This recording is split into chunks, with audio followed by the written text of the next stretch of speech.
Welcome back to my channel SG family. জয় শ্রীকৃষ্ণ, রাধে রাধে বলে আজকে সকালটা আমরা শুরু করি। আর সবাইকে জানাই গুড মর্নিং, শুভ সকাল। তার সাথে সবাইকে জানাই অনেক অনেক শুভেচ্ছা, অনেক অনেক অভিনন্দন। তো বন্ধুরা, সবাই কেমন আছো? আশা করি ভালোই আছো, আমিও ভালো আছি। তো দেখো, রোজকার মতো আজকেও তোমাদের কাছে একটি গল্প নিয়ে এলাম। দেখো, গল্পটা তোমাদের ভালো লাগবে। সত্যি আজকে অন্যরকম একটু গল্প, কোনো বিস্বাদের সুর নেই। তো দেখো, ভালো লাগবে। তো এক এক মেয়ে বাবাকে নিয়ে যে কত আশা ভালোবাসা সব কিছু ঘিরে বাবা, সেই গল্পটাই আজকে তোমরা শুনতে পাবে। তো আমারও ভালো লাগলো গল্পটা শুনে, তাই আমি তোমাদের কাছে গল্পটা নিয়ে হাজির হয়ে গেলাম। তো সত্যি করেই দেখো, বাবা মেয়েদের কাছে আশা, মেয়েদের কাছে ভরসা, মেয়েদের কাছে একটা স্নেহ মাখা ভালোবাসার ভাণ্ডার। তো সত্যি বাবার জন্য মেয়েদের গর্ব হয়। বাবা যাদের নেই বা উপস্থিত এখন নেই, সত্যি বাবার জন্য মেয়েদের অনেক অসুবিধা হয়। তো সব কিছু মুশকিল আসান করবে কে? বাবা। অসুবিধা হলে শাসন করবে কে? বাবা। মানে বাবা যেন মাথার ছাতা হয়ে সব মেয়েদের কাছে ভরসা। তো এই নিয়েই আজকের গল্পটা, আমারও খুব ভালো লাগলো। তো সত্যি বাবার কথা শুনে নিজেদের জীবনের কথাও মনে পড়ে গেল। তো বাবা এখন আর নেই আমাদের মধ্যে, কিন্তু এই গল্পটা শুনে সত্যি বাবার কথা বেশি বেশি করে মনে পড়ে গেল, আর মনটা খুব খারাপ হয়ে গেল। তো দেখো, তোমাদেরও ভালো লাগবে গল্পটা, শোনো আর পাশে থেকো। বাবা মাঝে মধ্যেই আমার সাথে দেখা করতে আসে। বাবা যখনই আসে আমি বাবাকে বলি, এভাবে আসার কি দরকার তোমার? সেই তো কিছুক্ষণ থেকেই চলে যাবে। ওই ক্ষণিকের জন্য এসে চলে যাওয়া মনটাকে শুধু খারাপ করে দেয়। আমার কথায় বাবা হাসে। বাবার হাসি মুখটা দেখে আমার সব অভিমান দূরে চলে যায়। বলতে চেয়েও কিছুই যেন বলতে পারি না। বাবার জন্য কদিন ধরে মনটা খারাপ করছিল। শুধু ভাবছিলাম কতদিন বাবাকে দেখিনি। বাবা বোধহয় মনের কথা বুঝতে পারে। গতকাল রাতে বাবা এসেছিল। এসেই বলল, বেশিক্ষণ থাকতে পারবো না, অনেক দিন হয়ে গেল দেখা হয়নি, তাই দেখা করতে এসেছি। বললাম, বেশ করেছ, তোমাকে ধরে রাখার ক্ষমতা তো আমার নেই। তুমি তোমার মতেই চলবে, যতক্ষণ মন চায় ততক্ষণই না হয় থেকো। বাবাকে দেখে আমার একটু রাগই হলো। সেই পুরনো পাঞ্জাবিটা পরেই এসেছে দেখে। পাঞ্জাবির কলারে মরচে পড়া, পিছনের দিকটা কেমন গুটিয়ে গেছে। কতবার বাবাকে বলেছি, উফু, নতুন জিনিসের প্রতি বাবার ততটা আকর্ষণ নেই। পায়ের চটিটাও ক্ষয়ে গেছে। এই হচ্ছে বাবাদের বদ অভ্যাস। কিছুতেই নতুন জিনিস কিনে পড়বে না। প্রত্যেক বাবাই বোধহয় নিজের কষ্টটা আত্মগোপন করতেই ভালোবাসে। হাজারো কষ্টের মাঝে তবুও প্রকাশ করে না সত্যটাকে। বাবা বাইরে দাঁড়িয়ে আমার মুখের দিকে তাকিয়ে আছে তখন। কিছু বলছি না দেখে বাবা নিজেই বলল, তুই তো এটাই আমাকে বলবি। কি দরকার ছিল এভাবে কষ্ট করে আসার?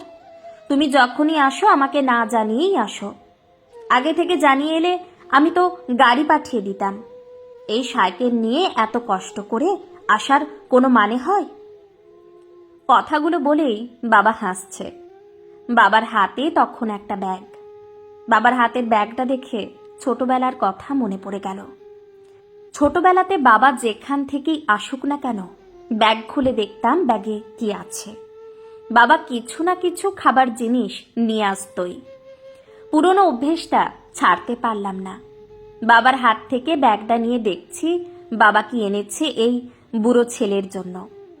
বাবা জিজ্ঞেস করলো, ভালো আছিস তো বাবা? এমন মায়া মাখানো কথা শুনে চোখে জল এসে গিয়েছিল আমার। বহুদিন বৃষ্টি না পাওয়া মাটি বৃষ্টি পেয়ে যেমন সদা সুবাস ছড়ায়, তেমনি মনের ভিতরকার মাটিটা যেন সতেজ হয়ে উঠল বাবার এমন জিজ্ঞাসায়। বললাম, তোমাকে ছাড়া কি ভালো থাকতে পারি? এবার আর ছাড়ছি না তোমাকে। তো বাইরে দাঁড়িয়ে থেকেই কথা বলবে নাকি?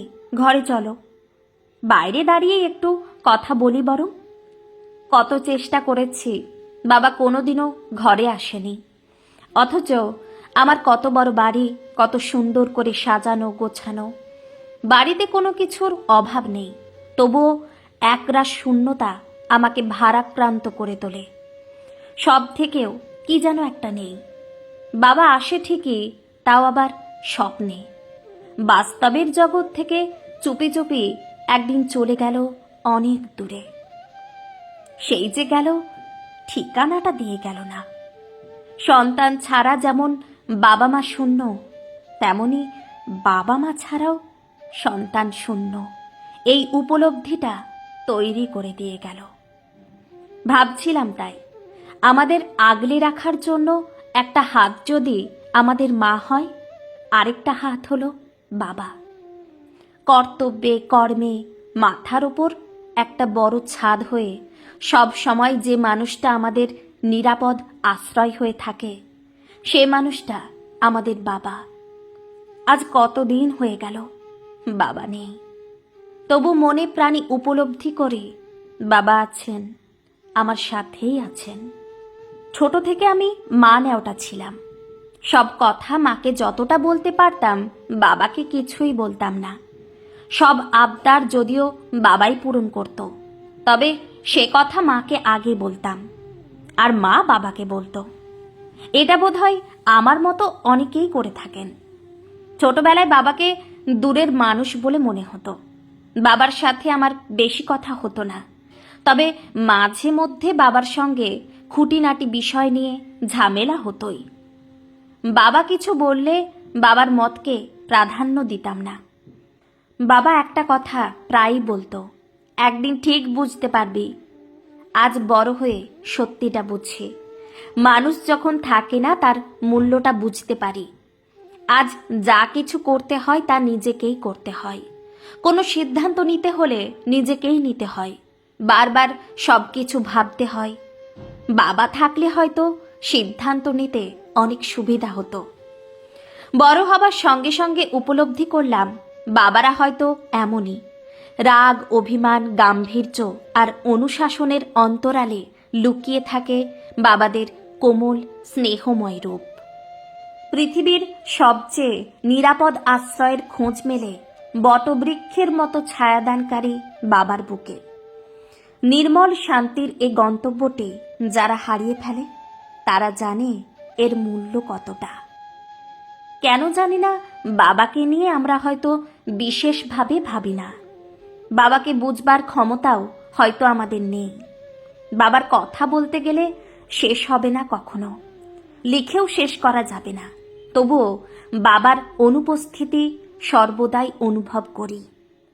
আমি জানি বাবা আমার মধ্যেই আছেন, তাই তো আপদে বিপদে দুঃখে পাশে পাই সব সময়।